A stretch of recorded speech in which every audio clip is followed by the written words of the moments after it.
Porque as pessoas estão a ser roubadas às suaves prestações com um período de carência que só se vai fazer sentir, mas ninguém se indigna muito com isso. Ninguém se indigna, não dói. Não é?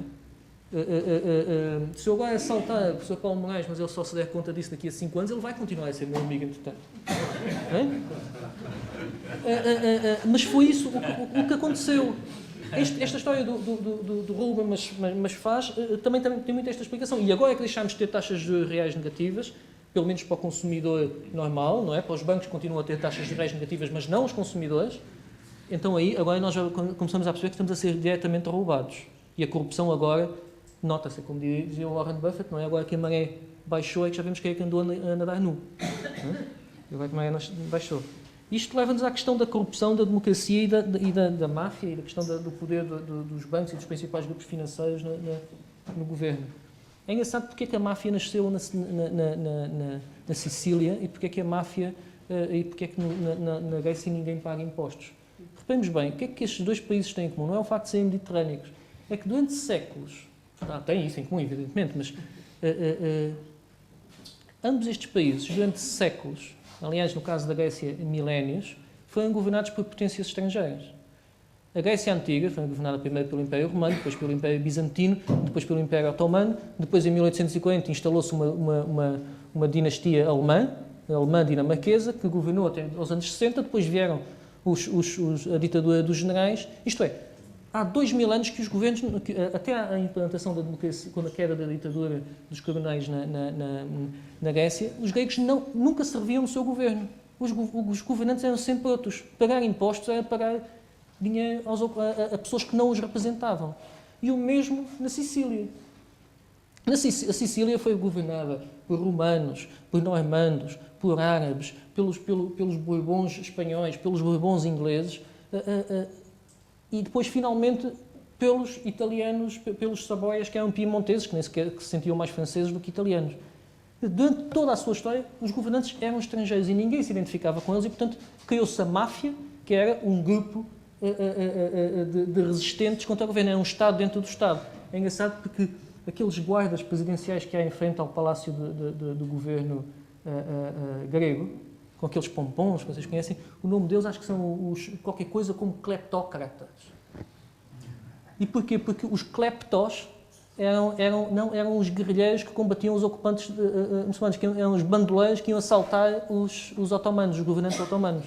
Portanto, na prática, eles agora orgulham-se de ser governados pelos herdeiros dos cleptócratas. Mas cleptócratas no bom sentido, em que a máfia é boa.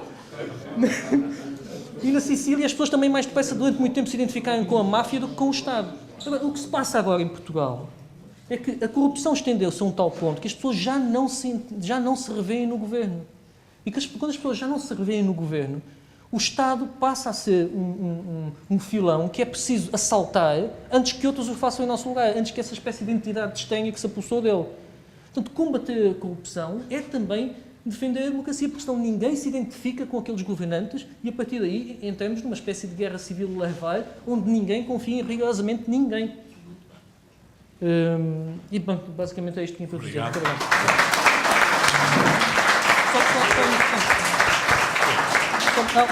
Há só uma questão que eu não posso deixar de responder, a questão que me foi colocada pelo arquiteto Nuno Ventura, que é muito importante em relação à lei do arrendamento.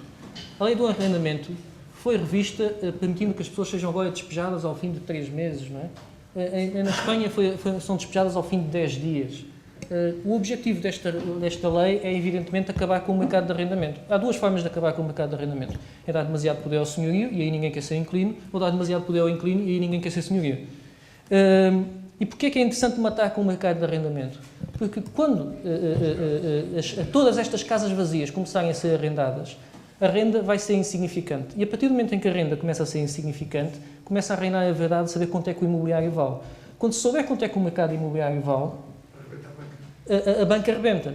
Enquanto elas estiverem vazias, a avaliação imobiliária faz-se, a estimativa do preço faz-se por avaliação. Criam-se modelos mais ou menos fictícios, enfim, é tudo o que uma pessoa quiser, é ficção científica. Se a casa estiver arrendada, calcula-se diretamente a cotação e calcula-se o rácio, o quociente entre a renda e a taxa de juros. E no instante em que 1,5 milhão de casas vazias começarem a estar arrendadas e não houver procura para elas, em muitas zonas do país o valor das casas vai ser zero, aí o sistema financeiro vai ficar exposto.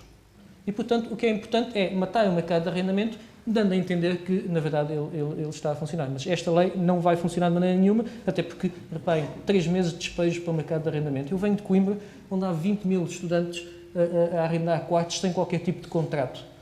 Os senhorios algum dia precisaram do estímulo da segurança jurídica para arrendar casas? Não. Em Coimbra, 50 milhões de euros estavam de mãos planos em arrendamento de quartos sem contrato.